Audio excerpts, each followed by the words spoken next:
How did you continue this great parenting? That could be a whole nother podcast, but yeah, how did you get, between your daughter, we talked about all their accomplishments, your older son, your younger son, how did just some tips about good parenting and how to keep athletes on track and how to keep people in the books, as you said, about recruiting process and everything. What's the secret to that? Well, if I had the secret, I would be a millionaire, right? But I think one of them is just for as we alluded to earlier, when they're young, have them try a bunch of different sports,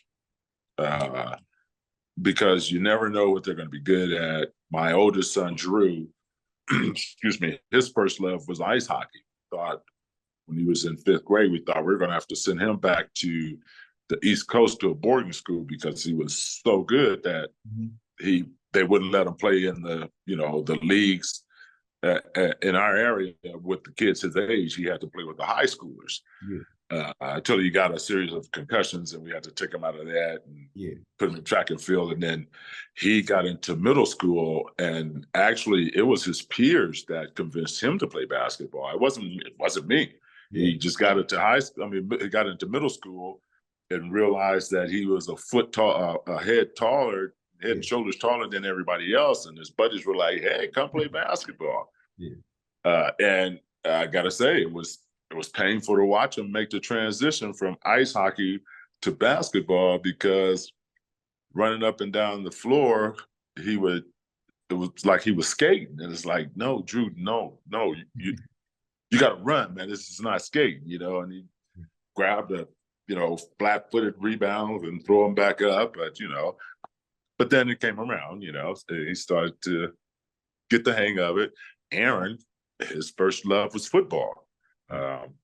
He was outstanding because, again, they were gifted athletes young.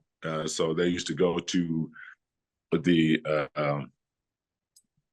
Junior Olympics every year for track and field. So they were super fast. And Aaron was, he was tall and he was fast, and they got a couple of football injuries and decided not to play that anymore. And then he got into basketball. He saw his older brother playing basketball and how much notoriety he was getting. So both my daughter, the same thing. They had to be dragged along to watch the big brother play. So they're like, "Well, I can do that." "Hey, Dad, watch me. Hey, Dad, watch me." So, it just became a "Hey, Dad, watch me" kind of a thing. And whatever they were playing, my daughter, great water polo player. So it's just exposure. I think, just expose them to everything. And then as they get, up towards high school, if they start showing, promise in one or two particular sports, and then you can start to